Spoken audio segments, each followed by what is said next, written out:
Natapos na ang kontrata ni Matteo Guidicelli sa GMA Public Affairs kaya walang problema sa pagpirma niya ng kontrata bilang lifestyle, sports at entertainment anchor ng Agenda, ang flagship news program ng Bilyonaryo News Channel.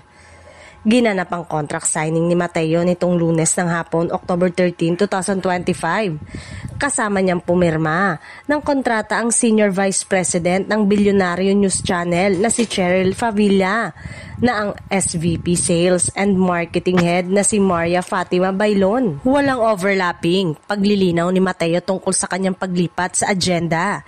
This is different. Basta here in Agenda, newscasting, walang overlapping.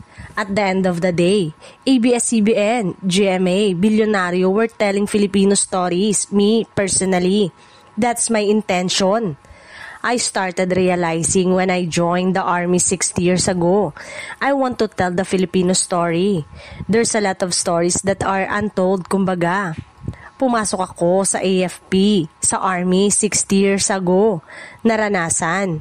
Ginawa ko ang ginawa nila. Maraming mga kwento doon na masarap sabihin, masarap ikwento. Si Matteo ay dating napapanood bilang isa sa mga co-host ng Unang Hirit, ang early morning program ng GMA7. Nahasa raw ng gusto sa Unang Hirit ang kakayanan niya sa TV hosting at hindi bago para sa kanya ang mga gagawin sa agenda. Nagpapasalamat si Matteo sa mga dating kasamahan sa programang pinanggalingan niya.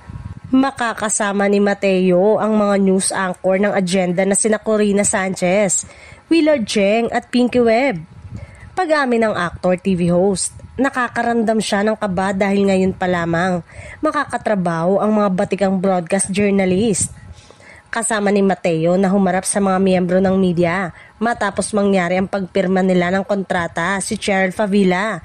Ayon kay Cheryl, mapapanood si Matteo sa Agenda bago sumapit ang Pasko.